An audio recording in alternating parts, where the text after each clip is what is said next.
my sexy Scorpios. What is up? What's going on? Luna here with your general, timeless, collective love energy check-in. Being that it is all of those things, it's not going to resonate with everybody, so please only take what does, leave the rest behind. If you find that it doesn't resonate at all, that's okay, it's frustrating, but check one of your other placements if you feel inclined. And thank you for being here. What we're going to do, pardon me, first, Scorpio, is take a look at these first 4 cards and determine if this is your reading. And then from there, if you feel like it sounds like you, we will dive deeper and further into the tarot and then close the reading off with an oracle message of advice. All right, my darling Scorpio. So starting off with your oracle card, we have the Hand of Cards, which is kind of funny, but it says, take a chance, risk, being strategic, options, not showing your hand, and gambling. The Scorpio that I'm talking to here, when it comes to this relationship or bond, I feel as though you did take a chance on it. And there was something within you that knew that there was a little bit of risk involved. And with that risk, inherently, the potential of being hurt. In your current energy, I do see that being the case with the 5 of Cups. The 5 of Cups talks about feeling disappointed and regretful, kind of analyzing the past. This is the what ifs, the could haves, the should haves, but also just like a general sadness over the way that things transpired here or the way that things have turned out. Now, we do have you here in the center with the Death card. So I'm not sure if you were the one that made the decision to end this relationship, but you may have been inevitably the one who walked away. And through that, you are going through some kind of change or transformation, or simply just trying to go through the process of letting things go. Now, we have this being strategic and not showing your hand message coming out here. So with the 5 of Swords, I feel as though, and this is very specific and not a knock or a jab, but after this ending occurred, there may have been some kind of mind games happening between you and this person. If that's not the case, maybe you just had things that you were thinking or wanted to say, but you ended up not doing so. Kind of holding your cards close to your chest, and kind of weighing your options after all of this has happened. There's something about it that makes you feel like, okay, I already took a risk with this. I'm not going to gamble further and put more of my heart, mind on the line. But that could come across as self-sabotage as well. Because when you're not transparent or vulnerable about how you feel, you may also miss opportunities. Or maybe you feared taking a chance or risk altogether.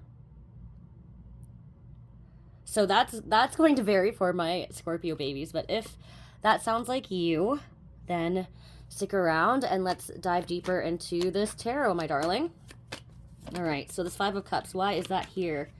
The Page of Wands in reverse.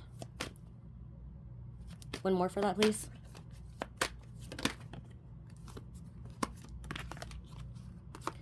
The Fool in reverse. Oh, yeah, the Fool is all about taking risks.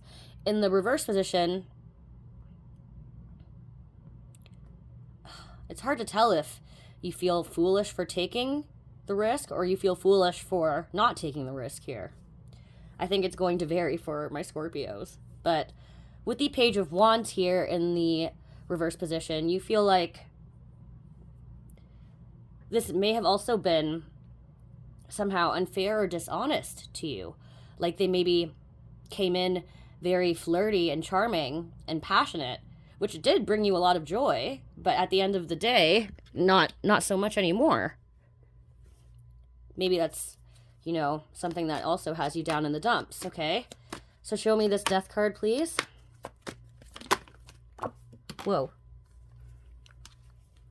Two of Swords. When it came to the ending of this connection, you're showing me some confusion here. As you can see by the depiction, it's kind of like a blinded and unsure energy. Which way do I go? What decision do I make? What do I truly think, or how do I really feel about this? Show me more about the Two of Swords, please.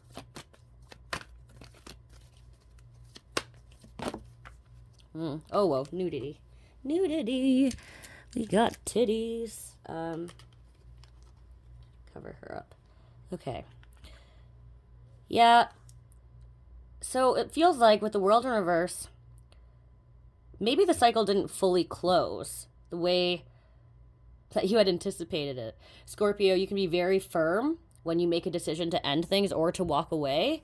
But in this particular case, there may have been a lack of closure or something that still left you feeling, I can't help but say, confused about this. It's like, is this really over though? That might be some of the self-deception here too. So let's see what that's about. What's this Five of Swords? Ten of Swords in reverse. Show me more about the Ten of Swords in reverse, please. Two of Cups in reverse. My gosh. Okay. One more.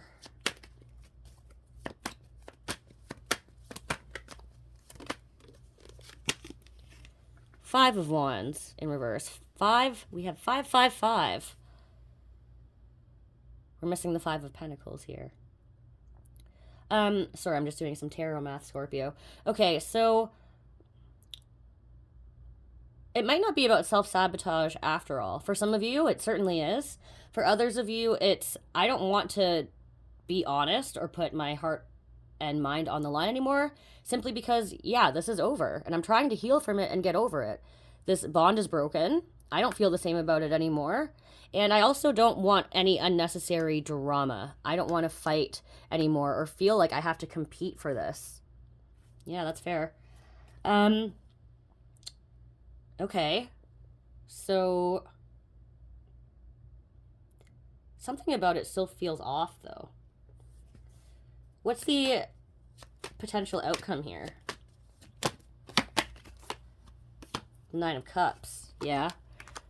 So, Scorpio, for whoever I'm reading for specifically, if you have truly drawn yourself away from this connection and gone through the process of moving on and realizing, evaluating that risk versus reward type dealio there, you're more focused on yourself right now, pouring into things that make you happy, your passions and hobbies, taking care of yourself, and focusing on being independent, I feel like. Spending a lot of time on your own. In a good way. All right, cool. So then let's take a look at the closing oracle for you, my love. This is going to be a short and sweet reading. For my sexy Scorpios, please, regarding this reading and this message, what do they need to hear regarding this relationship?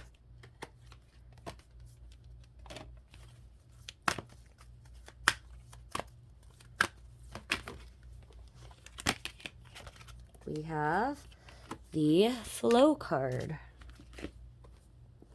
I believe that is the Wheel of Fortune. Let's see what that's all about, babe. Where is it? Okay, so the keywords here are attract, expect, release, serendipity, cycles, and expansion. The energies around you at this time are positive and driving you forward. Let yourself flow with these energies and put them to good use. This is an opportune time to attract your heart's desires. Do you want more love, peace, or greater understanding? Is your heart calling out for a new relationship? Does a current relationship need improvement? Focus on your desires and allow them to manifest by expecting them to. At the same time, release yourself to the flow. Events greater than you can ever imagine may be heading your way. Project your desires, but also be open to new possibilities. Good fortune and joyful synchronicities come with the flow card. Open your heart and arms wide and embrace what comes to you. Nothing is static. Life flows in cycles, expanding and contracting, changing and growing. You may be entering a new cycle regarding matters of the heart. Death is about change and transformation and new cycles as well, which we did see. Anyway, sorry. Welcome this new cycle. When a stone is tossed into a pond, the ripples flow with the water as they expand and grow. You're in an exciting period of forward movement and expansion, heading into the unknown. This forward movement may guide you into new relationships or out of old ones. In either case, know that the change is for your highest good. The energy of expansion will help you grow into your new situation, gracefully, safely, and comfortably. Dang. Okay, you know what, Scorpio? I think that the closing message here, this is a side message from me, is that if you took that risk and it didn't yield the reward that you had yearned for with this connection, that's okay. Don't feel foolish. Don't feel like defeated or like you put yourself out there once again only to be down and out or burned or feel rejected or what have you, okay? Putting yourself out there and taking that chance and risk, especially when it comes to love, takes an incredible amount of courage and faith and self-awareness and honesty and vulnerability. So acknowledge yourself, give yourself credit for doing that, for having the capacity to do that, to prove to yourself that you can, in fact, love again. No matter how closed off your heart may feel sometimes, no matter how isolated you may feel sometimes, no matter how jaded or cynical you may feel when it comes to love or long-term commitment, okay? Also, if this relationship, did come to a little bit of a rocky ending there, try and embrace the flow of things as I feel you have been. With death there, this is all about positive change and transformation. Sometimes relationships come into our lives to teach us things and they can end when we don't want them to or expect them to, but there's always a lesson to be learned and that we can carry forward with us. And sometimes the most difficult endings yield the most important change, which is like the shittiest thing ever. But anyways, I love you so much and I hope this helps. Mwah.